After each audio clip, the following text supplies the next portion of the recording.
I wish I had the time to properly go through all of the reasons why cassettes, especially micro cassettes, are the absolute worst recording format to exist.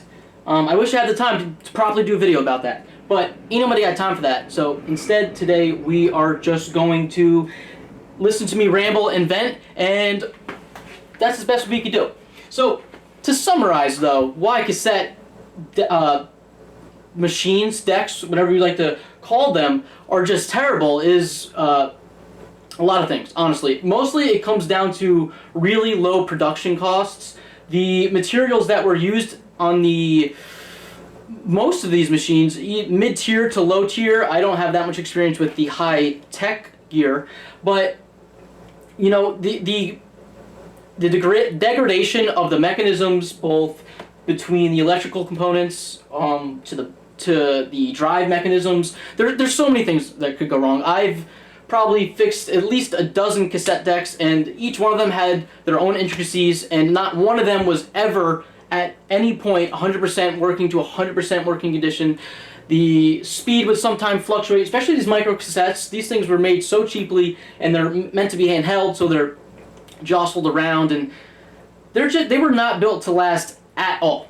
And from an engineering perspective, it's kind of a travesty to withhold. Now, your mode of failure can, as I mentioned, vary deeply, and at minimum, whenever you get a cassette deck, you're at least going to have to change the belts out. You're at least going to have to spray some contact cleaner on all the electrical switches.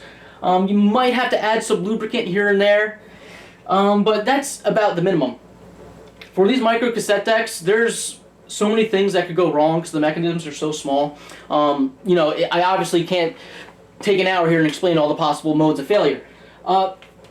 Let's just talk about this cassette deck in particular. This is a Panasonic RN404, and when I got it, I paid $20, which is already 4 times the amount you should be paying, but that's like the minimum price online for a cassette deck, unfortunately. But in person, I'd probably pay no more than $5 or something like this at a flea market or garage sale, because I'm telling you, it's not going to work correctly as much as the owner says, right? So let's just talk about this one, right? When I first got it, it played, it recorded, but the fast forward speed was really sluggish, and it almost struggled at the end of the tape, or actually the beginning of the tape, when the supply reel is at its fullest and the motor has to work the hardest. It was just really struggling. So I took it apart about 10,000 times. I've broken apart the connection to, here's the microphone. It just fell off before I turned on the counter, so that's great. I'm going to have to solder that back on, and I don't know which contact goes to which. So we'll figure that one out. One thing to know is whenever there's a 50-50 chance of you picking something electrically for which one's the positive and which one's the ground, you're 100% going to be wrong the first time, so you might as well just do the opposite of what you were going to do. But I've also had to solder on the speaker back on. I've also had to solder on the motor connections on the PCB board. And honestly, the reason these things break, specifically these micro cassettes, is getting them together and back again is so difficult, and it takes you a couple times to know the procedure you need to take without damaging things. And especially me, like, I get such in a hurry sometimes, like, I want to fix it so quickly, and like I'm rushing. Especially last night I was working on this, and I was rushing it. I wound up losing this piece right here for an hour and a half. I was looking for it, wasted my whole time. I was getting so frustrated, and it was right when I thought I had fixed the thing. And I literally spent an hour and a half trying to find for it, and then I finally gave up for the night. And then I found it. You know where I found it? I had a Post-it note that I was soldering on top of, just so I didn't ruin my dinner table, and it got stuck to the sticky side, like this. And I almost threw it out. You telling me, like, this is the shit you get into with these goddamn I gotta calm down. I can't curse. Anyway, I'm getting out of control here. The point is, slow down, take your time. I actually set this up nicely. You should have, because I was going to be on camera, you should have saw how I was laid out last night on the dinner table at midnight. I'm like throwing shit all over. That's how you lose stuff. long story short, all right, this is the part where I said I'm going to be rambling. Ain't nobody got time to edit this stuff out. So, let's get back to the problem at hand. Why is the take-up wheel sluggish when I fast forward? It's fine during play, but during fast forward it's a little sluggish, right? Turns out the take-up reel, which I'm not going to, this is going to be hard to, let's explain what we're looking at here. Here is the motor. This is the flywheel, right? You're taking a high-speed, small diameter motor and turning that into a bigger flywheel. This is going to basically help fluctuate speed differences because you're going to have more weight here. And because these things are powered by like low power AA batteries or AAA batteries, whatever they're made of, it's 3 volts, so these motors aren't very strong. So this is how they kind of take advantage. They're making up in speed here with their weight here. Hopefully I explained that correctly. Also keep in mind that the difference in radius for these two pulley wheels is really important in getting the correct speed from that high-speed motor to the capstan that is ultimately going to drive the tape speed. This is the supply wheel, right? So when you want to fast forward and you press this button, it moves this mechanism. Let's see if I can do it. Yeah, you can't even see it, but whatever. This flywheel then connects to this gear via... it's going to be hard to see. There's a white gear between this supply reel and this take-up reel. And when you rewind, it goes directly to this gear. And then when you fast forward here, it connects to the take-up wheel, right? So when you're fast forwarding, obviously you want your take-up wheel to spin fastly, right? The problem is this isn't a direct connection to the gear. There's actually a clutch system, oh my god, there's actually a clutch system built into this. And it's gonna be hard to explain. Maybe I'll draw this out on a piece of paper because it's gonna be hard with, I can't even focus with this goddamn camera, so. Okay, so let's break down this design. We have a few components. The black components in the middle are going to be stationary. The red axle is going to be what ultimately drives the tape, and that is connected to a cap on the top, and that cap also has photoelectric backing on it that a photoelectric cell in the cassette deck reads. And that is going to adjust the speed, I assume, of the motor. I'm not sure the technical details of how the photoelectric sensor controls the drive mechanism, but I'm assuming it controls the speed of the DC motor, which ultimately drives the speed of the capstan. And the green is the clutch piece that I think my machine is missing. Above that, you have a gear which is driven by the flywheel that has a gear on itself, so they interconnect there, and that is able to freely spin around that red axle. So the gear is not directly connected to the red axle. Essentially, this allows for the axle to spin at a different rate that the capstan is going to be spinning. A slightly more accurate way to describe this mechanism is that it allows the axle to be driven by a different power than the capstan motor, even though driven by the same source. Right, so when your take-up reel is spooling and you're playing your tape on a machine, you want the speed of the tape that is getting fed through the capstan and the pinch roller. This is where the tape is pinched together right here. Hold on, let me focus. Focus, baby. When the pinch roller engages with the capstan, it's feeding the tape through across the tape heads, right? Same sort of format on a cassette deck, just in a smaller format. You want this to be the determining rate. You don't want the speed of the take-up reel being the determining rate. So you feather the speed of this take-up reel with tension, right? And there's numerous ways tape decks are going to do this. Reel-to-reels are going to have a much better mechanism than a cassette. So let's go back to the garage. So now if the take-up reel is spinning faster than the capstan motor is pushing the tape, the clutch is going to allow the gear to slip and allow that axle to spin at a slower rate. Once the force on the gear overcomes the frictional forces caused by the clutch, that's when slippage begins. As you can imagine, getting this right with the small and cheap parts is not easy, especially when you don't have the proper material that the clutch was originally made with.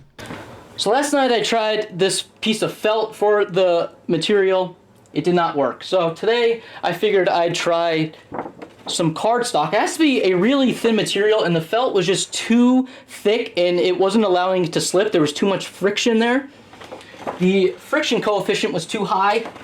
All right, I tried to cut it out of this material and it did not go well. I tried the outer diameter wasn't that difficult to get. The piece is right here. This is horrible. It's horrible, but I was basically trying to make a washer. The outer diameter is easy. I just cut it with a scissor to get it close enough. It doesn't have to be exact. Their inner diameter is much more important because it has to sit properly around the axle of the spindle here. So I tried doing it with a drill bit. Disaster. I tried everything, and then I finally realized what I needed. A hole punch. Hole punch wound up being perfect. Let me show you. Let's do it. Oh my god. First time using a hole punch. I'm sorry. Oh boy. Oh.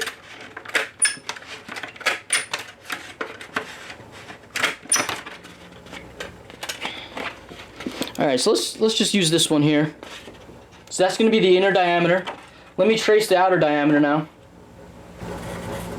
Oh my god, this is terrible. That's not... Made some crosshairs, so now I can see the center of the circle. So I roughly center it. Like I said, the outer diameter is a lot less important, I believe. At least according to my theory. As long as it's smaller than the diameter of the gears, and it doesn't get caught in the gears, it should be fine. Yikes, that did not come out good. Alright, let's see if I could readjust. I'm just going to free ball it. I'm going to free ball it, baby. Call it a po-po. About a free ball.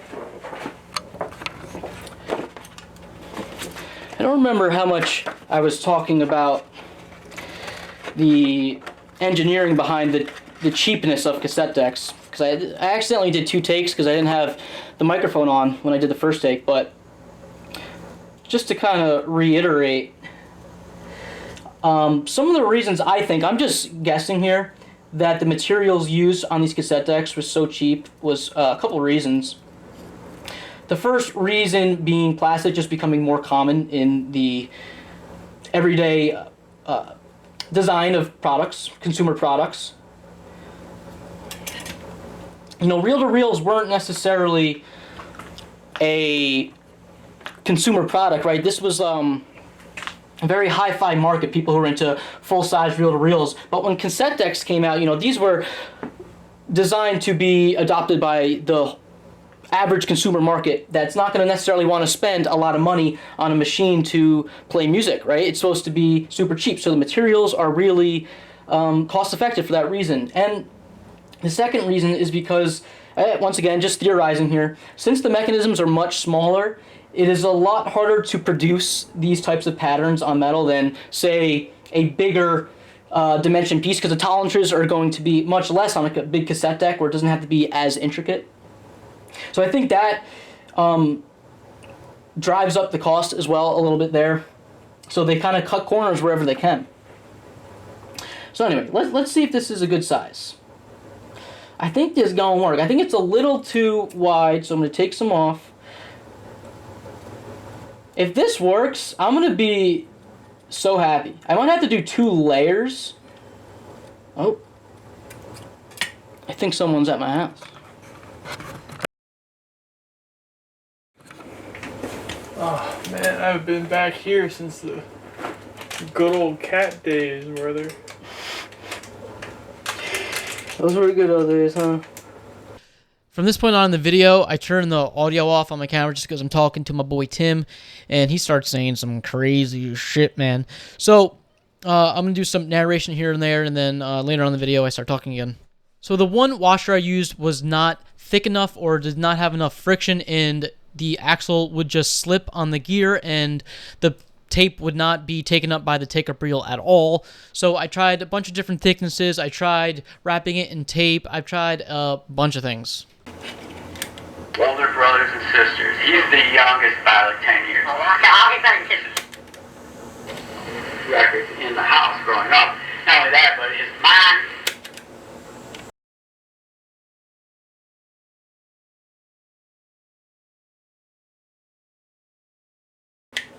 Later, when people did all this research, we found out that the Motown. See, now I have that clutch watcher too thick, and you know it fast forwards great, pretty good speed. But when I go to press play, you could hear the gears grinding. I don't want it too long, but you could hear the gears grinding, and that's because that disc isn't slipping. It's too thick, you know. So I made one that was one layer less thick with this blue tape, and the play function, it works fine, but the fast forward function is slow again. And it's like, it's so hard to get this to be tuned correctly. And, you know, I'm making a lot of assumptions on how this is meant to work, and I'm assuming the original material is more of a felt material. The only felt material I have, I showed before, is just too thick, and, you know, it would be, like, more tight, I'm imagining, for this clutch piece, but this blue tape is not working. So now I guess I'm gonna put the 5-layer beefy burrito. No, so it's just for my own sake, so I remember. The one that works with play is 1, 2, 3, 4, 5 layers of blue tape and 1 cardstock. The one that's too thick is 6 layers. I just doubled it 3 times. Anyway. Let's put this one back in. You know, I have people ask me like how I learned to fix electronic equipment, and it's literally just by doing what I'm doing, just like analyzing and trying to figure out. I know nothing about cassette design. I'm kind of just making it up. I'm assuming this is how it works, but you know, sometimes you just gotta open stuff up and literally stare at it for a couple hours until you fully understand it. It's like that with a lot of things. I kind of got lost which one's which. I think it's this one.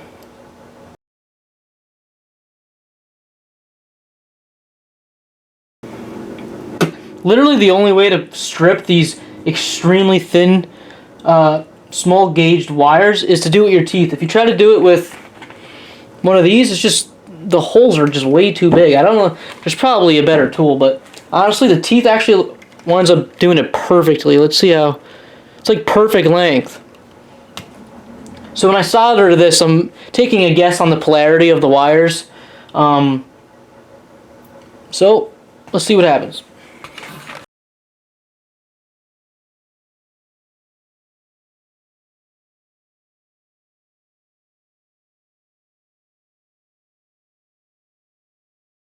Then I started having problems with it playing too Instrumental that he taped off the radio. fast, too slow. Yeah, like that's my sound, that's my music. I like that. You get fully laminated. There's a variable resistor that you could access from the back of the machine that allows you to change the frequency of the motor that spins, but once again, I just couldn't get it to work correctly with the clutches that I was using for the cassette tape. Alright, we are recording a text message breakup. Let's listen.